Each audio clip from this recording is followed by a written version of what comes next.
La historia del accidente radiológico de Goiânia en septiembre de 1987 es considerado uno de los desastres nucleares más graves de la historia civil. No fue un reactor que explotó ni una guerra, sino una serie de eventos cotidianos, curiosidad humana y un desconocimiento absoluto que permitió que la radiación se moviera como un fantasma a través de una ciudad entera. Hoy les traigo este caso que cuando lo vi me dejó perpleja. La historia de uno de los accidentes radiológicos más grandes de Latinoamérica.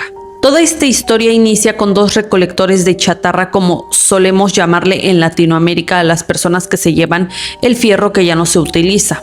Estos jóvenes eran Roberto dos Santos y Warner Mota Pereira. El 13 de septiembre de 1987, ambos jóvenes decidieron ingresar a las ruinas de un antiguo hospital llamado Instituto Radiológico de Goiânia. Para ese momento el hospital ya había cerrado, de hecho ya se había mudado años atrás a otra parte, pero habían dejado atrás varios equipos médicos abandonados en el edificio desmantelado.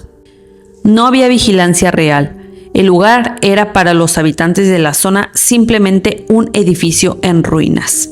Al entrar al edificio, estos dos jóvenes se encontraron con un equipo de teleterapia, utilizado para radioterapia contra el cáncer. Al ver que tenían estas piezas de metal pesadas, ellos decidieron desarmarlo sin saber de qué se trataba. Es decir, ellos no tenían conocimiento de qué era este equipo, simplemente vieron ahí material para vender. Ellos usaron un destornillador y con mucho esfuerzo lograron quitar la parte que contenía el material que no sabían que era radiactivo. Ese material era cesio 137. El cesio 137 es un isótopo artificial radioactivo. Este material es extremadamente peligroso debido a su alta radioactividad y a su naturaleza como sal altamente soluble en agua, lo que facilita obviamente la dispersión inmediata. Para que lo comprendamos un poco mejor, en efecto, era un polvo. Era un polvo así como la sal de mesa, pero de color azul. En el ámbito médico, este se utiliza tradicionalmente en equipos de radioterapia para combatir tumores. Pero al entrar en contacto directo con el tejido humano, este emite una intensa radiación gamma que atraviesa el cuerpo, destruye células, daña el ADN y causa quemaduras internas devastadoras. Su invisibilidad, combinada con su capacidad para adherirse a casi cualquier superficie, lo convierte en un contaminante letal. Entonces comprendamos hasta este punto que los jóvenes simplemente estaban buscando material para vender, posiblemente algunos vertederos de chatarra. Se encontraron con esto que pensaron era simplemente material viejo y se fueron a buscar quien lo comprara. Obviamente al encontrar este material ellos se sintieron afortunados, pensaron que habían dado con un tesoro de piezas metálicas valiosas. Así que sin equipo de protección, ni conocimientos, obviamente, sobre radiación, pasaron horas intentando desmantelar este aparato, que por cierto está estructurado de una forma que no se puede abrir fácilmente, así que por eso pasaron mucho tiempo ahí pues intentando desmantelarlo. Fue un trabajo de hecho extenuante. Ellos utilizaron herramientas básicas para separar la carcasa de plomo y extraer el núcleo. Durante ese proceso la cápsula de protección fue dañada. En el momento en que rompieron la cápsula de acero inoxidable y la ventana de iridio, el material radioactivo, que es el cloruro de cesio, comenzó a exponerse al aire. Y una vez que logran ellos por fin desarmar estas piezas, se lo llevan a vender. ¿A quién? A un señor llamado Devair Alves Ferreira, el dueño del depósito de chatarra Ferro Beljo. Devair, al ver esta pieza bastante inusual, quedó perplejo y obviamente decidió comprarla. Incluso Devair regateó un poco, pero pues al fin se lo vendieron. Así que esa misma noche en su casa, Devair abrió la cápsula de plomo intentando separar las piezas y fue cuando encontró el material en forma de polvo, como sal de mesa, pero de color azul intenso, que no solo era hermoso, sino que brillaba en la oscuridad. Devair quedó fascinado. Él pensó que era algo valioso, quizá una piedra preciosa, un material místico, así que invitó a su familia, amigos y vecinos a ver este polvo brillante. Lo mostró con orgullo, lo tocó, dejó que otros lo tocaran, incluso lo llevó a su casa. El polvo azul brillaba en la oscuridad, lo cual parecía mágico. Obviamente no parecía letal. Y es aquí donde el señor realiza una fiesta, obviamente para presumir este valioso polvo. Es aquí donde la tragedia se vuelve social, porque Debye, maravillado por el brillo, no guardó este objeto bajo llave, sino que lo comenzó a repartir.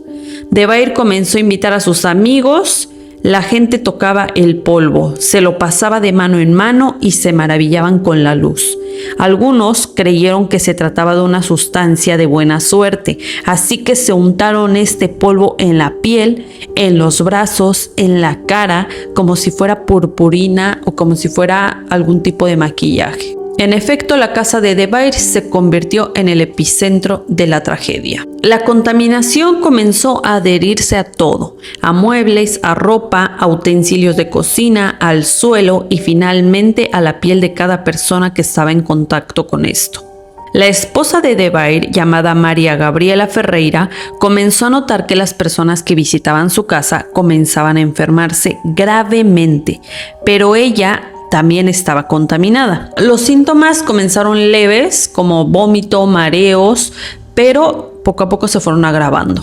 Y ahora recordemos que el esposo de María, en este caso Debye, trabajaba en su taller constantemente, así que pues únicamente socializaba con las personas que acudían a su negocio. Pero María obviamente convivía con más personas, caminaba, iba a hacer el mercado, iba a comprar a las tiendas locales, convivía con sus hijos, con sus vecinos, así que ella llevó pedazos del material a otros lugares cuando visitó a familiares y en cada paso que daba dejaba rastros invisibles de cesio, porque sí, así es de contagioso. Este material casi te dejaba la huella por donde caminabas. El punto más trágico ocurrió con Leide Das Neves Ferreira, que era la sobrina de Debye y de María, de solo 6 años, porque la niña estaba tan fascinada con este polvo brillante que fue vista comiendo un sándwich con las manos contaminadas de cesio. Es muy probable que la niña en ese momento estuviera ingiriendo las partículas de polvo, el cual era nocivo, era letal. Y de esta forma se agravó toda la catástrofe. Para finales de septiembre, la ciudad de Goiânia ya estaba sufriendo de una crisis de salud pública que nadie entendía. Los hospitales estaban llenos de pacientes con quemaduras en la piel, con vómitos, diarrea y con una debilidad extrema. Los médicos confundidos creían estar ante un brote de una nueva enfermedad infecciosa o tropical, ya que la zona era propensa a ciertas fiebres. Pero obviamente nadie estaba considerando la radiación. Así que en este momento María Gabriela fue un punto clave en el caso, porque ella comenzó a hacer una relación entre las enfermedades o los padecimientos que estaban teniendo y el polvo que había llegado a su casa. Ella comenzó a notar una correlación fatal. Todos los que se habían enfermado habían estado en contacto con ese objeto brillante, y con una valentía que quizás le costó la vida, María Gabriela tomó la decisión de retirar ese objeto de su casa. Todo el polvo lo puso en una bolsa, lo cargó en su bolso y se subió a un autobús local para llevarlo al hospital principal de la ciudad. Ella comenzó a insistir en que el objeto era la causa. Al llegar al hospital, le entregó la bolsa a los médicos. Al día siguiente, un físico médico que trabajaba en el hospital llamado Walter Mendes Ferreira recibió la noticia. Walter no era un extraño, era un físico médico que trabajaba en el Departamento de Energía Nuclear de la Universidad Federal de Goiás. Pero lo más importante del caso es que el joven Walter conocía a toda la familia de Debye. Esto le dio un acceso privilegiado y la confianza necesaria para que la esposa de Debye, María Gabriela, le hablara con sinceridad sobre ese objeto misterioso. Así que Walter decidió acercar un contador Geiger a la bolsa. Este aparato pues básicamente mide la radiación y fue cuando se dio cuenta que cuando lo acercó se disparó de forma violenta. Obviamente Walter no tenía este aparato por casualidad, él sabía exactamente qué herramienta necesitaba, así que como físico médico tenía acceso a equipos de detección de radiación en su lugar de trabajo, que era el Instituto Físico y Hospitalario. Él utilizó un contador de centeleo o contador Geiger de alta sensibilidad, que es un dispositivo diseñado para detectar la radiación ionizante. Y en ese momento fue cuando Walter comprendió que esto no se trataba de un accidente pequeño. No estaban ante un polvo mágico ni místico. Estaba ante una fuente radioactiva industrial masiva, el cual estaba causando un envenenamiento radiológico masivo. Yo creo que en este momento es importante destacar que Walter fue una pieza clave, porque si él no hubiera tenido un poquito la conciencia de platicar con María Gabriela e introducirse un poquito más a esta situación, no se habrían dado cuenta de qué era lo que estaba enfermando a la gente. Si Walter no hubiera tenido ese contador de centeno a la mano y no hubiera actuado con rapidez, seguramente la fuente radioactiva habría permanecido en manos de la familia durante mucho más tiempo.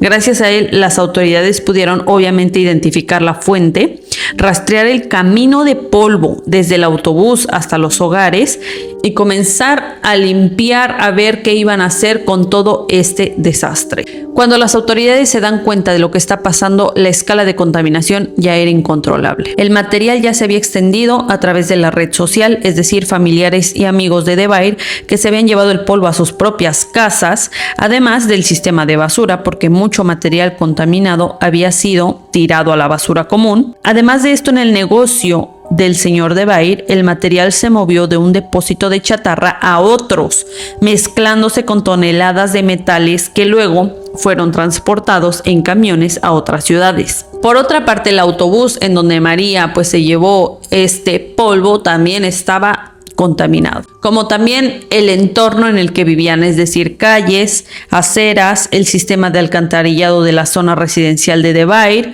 Cuando la alarma de Walter Méndez se disparó, la ciudad de Goiânia dejó de ser un lugar normal y se convirtió en cuestión de horas en un escenario de guerra contra un enemigo invisible. La respuesta de las autoridades fue una mezcla de caos administrativo y una carrera frenética por evitar un colapso social mayor. El gobierno brasileño y la Comisión Nacional de Energía Nuclear entendieron de inmediato que el pánico sería tan letal como la radiación. Sin embargo, no se percataron de que la estrategia de comunicación iba a ser peor. Se utilizaron transmisiones de radio y televisión las 24 horas para informar a la población. El mensaje era directo. Si usted ha tenido contacto con un polvo brillante y azulado en los últimos días, acude inmediatamente al centro de control. Camiones con altavoces circularon por los barrios donde se sabía que habían movido los objetos y pidieron a la gente que no se acercara a objetos metálicos sospechosos, además de que si habían tenido contacto con ellos, se lavaran urgentemente las manos y buscaran ayuda. La información generó obviamente un pánico colectivo. La gente comenzó a tirar a la basura cualquier objeto que se pareciera remotamente a la chatarra.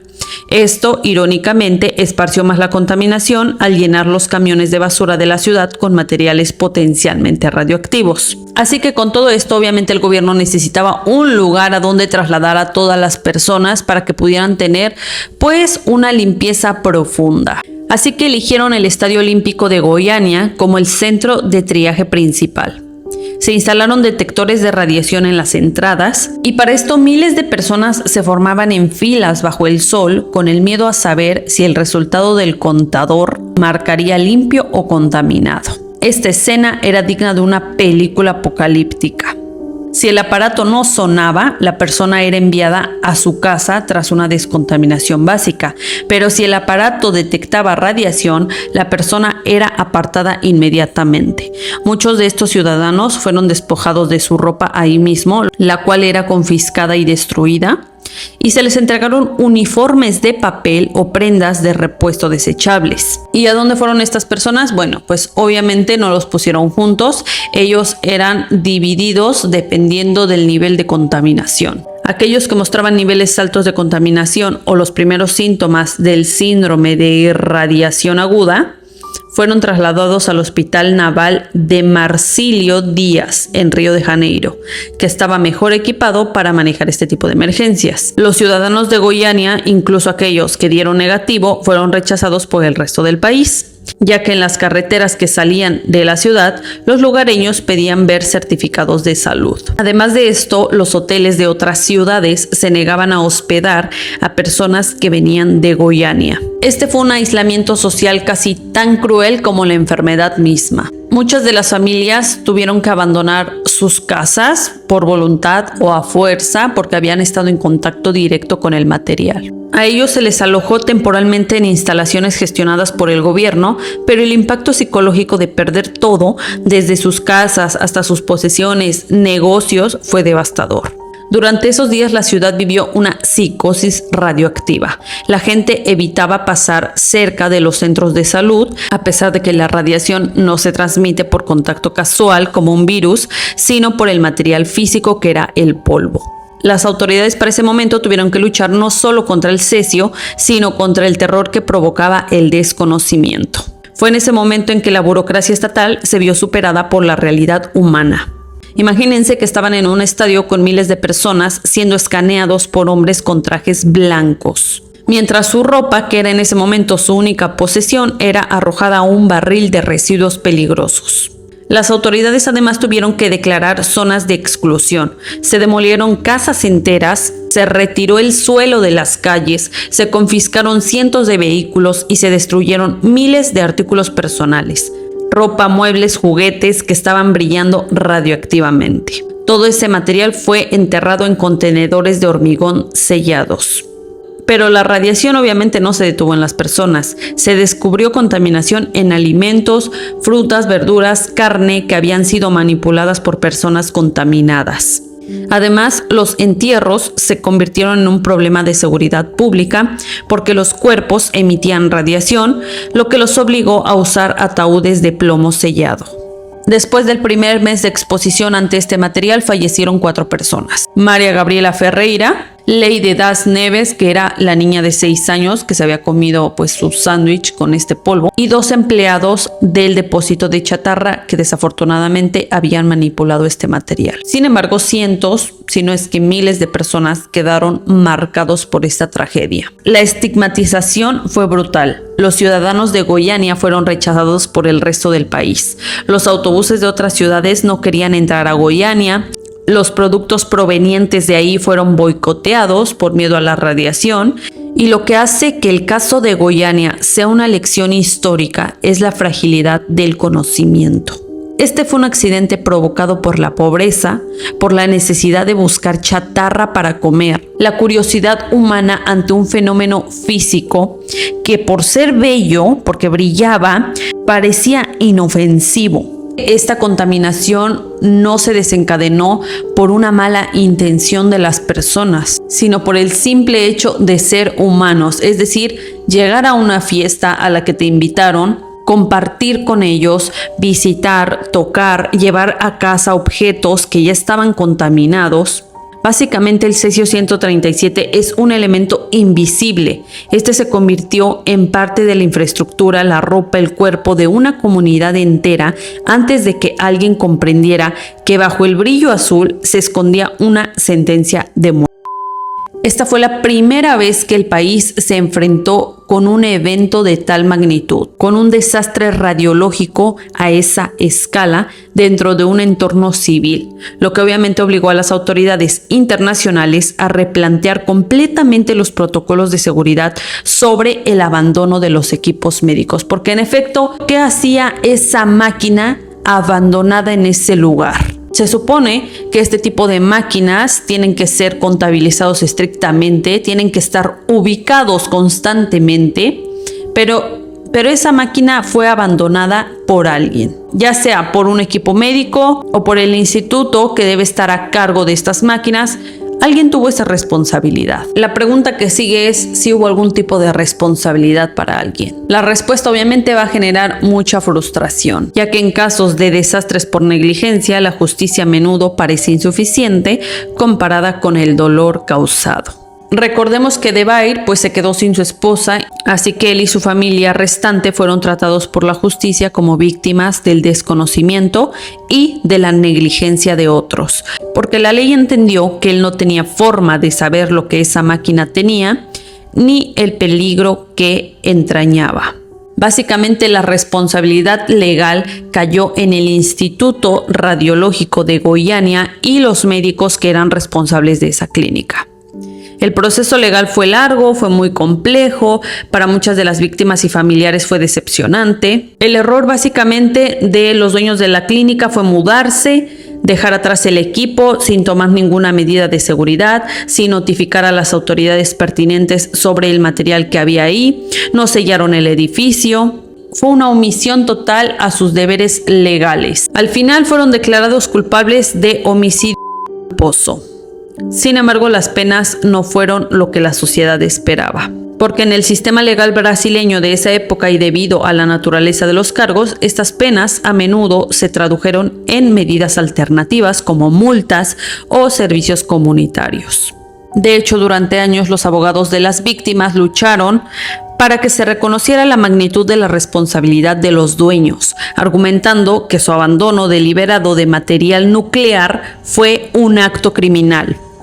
Sin embargo, las sentencias finales fueron vistas como una bofetada. Esto no solo por las 4 muertes, sino por la afectación a miles de personas. Al final el caso se resolvió a través de compensaciones económicas por parte del Estado, que obviamente asumió parte de la responsabilidad por no haber controlado el material, pero pues entendamos que el pago en estos casos es mínimo. Nada en comparación con perder tu casa, tu familia, tu hogar, tu comunidad y obviamente la paz. Y bueno amigos, hasta aquí el caso de hoy. Espero que les haya gustado. A mí me impactó. De hecho hay una serie, hay una miniserie que la pueden ver. Me parece que está en Netflix. Está súper buena porque trae muchos detalles. Se las recomiendo. Y pues bueno, igual les voy a estar trayendo este tipo de casos e ir mezclando ahí los temas. Les recuerdo que tengo muchas redes sociales en donde estoy activa todo el tiempo. Por favor síganme porque el algoritmo les recomienda contenido similar. Y obviamente nos vemos en un próximo video. Chao.